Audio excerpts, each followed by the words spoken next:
Determiner কিংবা প্রিপোজিশনের পর যদি একটি শব্দ থাকে, কয়টি শব্দ? একটি শব্দ, তাহলে সেটা সাধারণত নাউন হয়। আচ্ছা, যেমন আই নিড আ বুক, আমার একটি বই দরকার, তাহলে ডিটারমিনার কোনটা এখানে?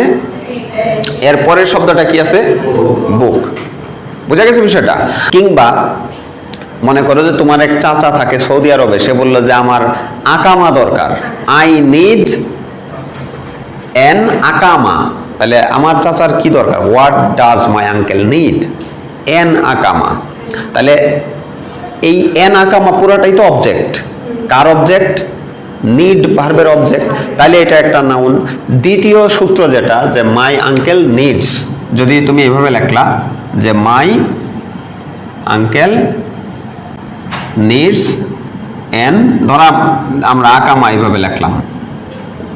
আকামা হচ্ছে মনে করো ওই দেশে কাজের একটা লাইসেন্স বা অনুমতি, এই টাইপের একটা কাগজ আর কি। হ্যাঁ, তো এখন দেখো এই যে এনটা কি?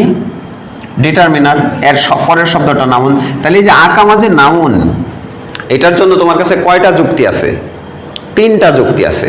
একটা হচ্ছে যে what does my uncle need, উত্তরে পাইলে আকামা। নাম্বার 2 হচ্ছে এই নিডস ভার্বের অবজেক্ট হিসাবে কি আছে?